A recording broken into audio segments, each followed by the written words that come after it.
Welcome to today's Psych with Sigmund, where we explore the fascinating world of psychology and uncover the secrets of the human mind.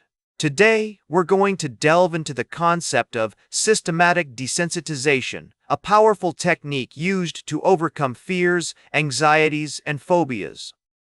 Systematic desensitization is a type of behavioral therapy that involves gradually exposing individuals to the feared object, situation, or activity in a controlled and safe environment. This technique was first developed by psychologist Joseph Wolpe in the 1950s, and it's based on the principles of classical conditioning, which states that our behaviors and emotions can be learned and unlearned through associations with stimuli. To understand how systematic desensitization works, let's consider an example.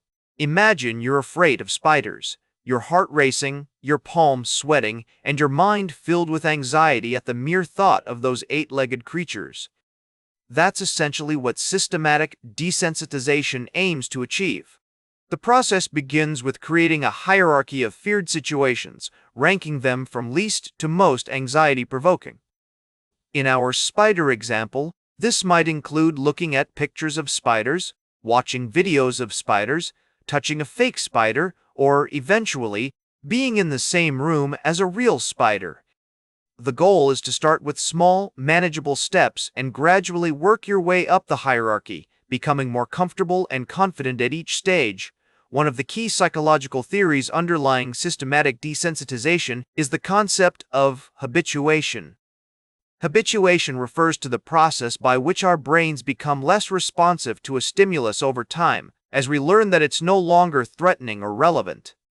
By repeatedly exposing ourselves to the feared object or situation in a controlled environment, we can rewire our brains to associate it with feelings of calmness and relaxation rather than anxiety.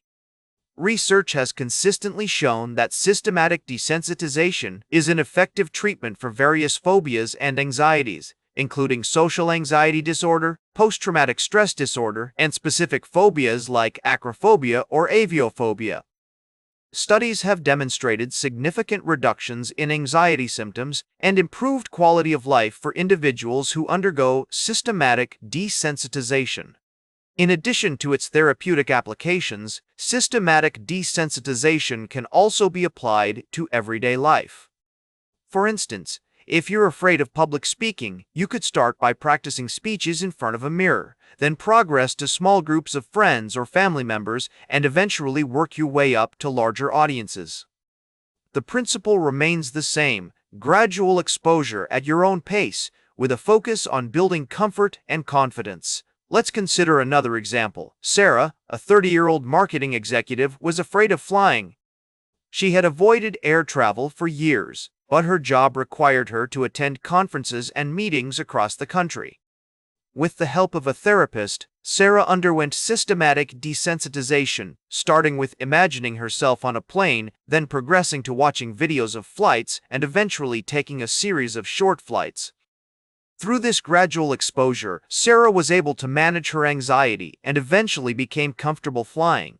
Systematic desensitization can also be combined with other therapeutic techniques, such as cognitive behavioral therapy or mindfulness-based stress reduction, to enhance its effectiveness. CBT helps individuals identify and challenge negative thought patterns that contribute to their anxiety, while MBSR teaches them to cultivate present-moment awareness and acceptance of their emotions. In conclusion, systematic desensitization is a powerful psychological tool that has been helping people confront and overcome their fears for decades. By understanding how this technique works and applying its principles to our own lives, we can develop greater resilience and confidence in the face of challenges. Remember, it's all about taking small steps towards facing your fears, not trying to tackle everything at once.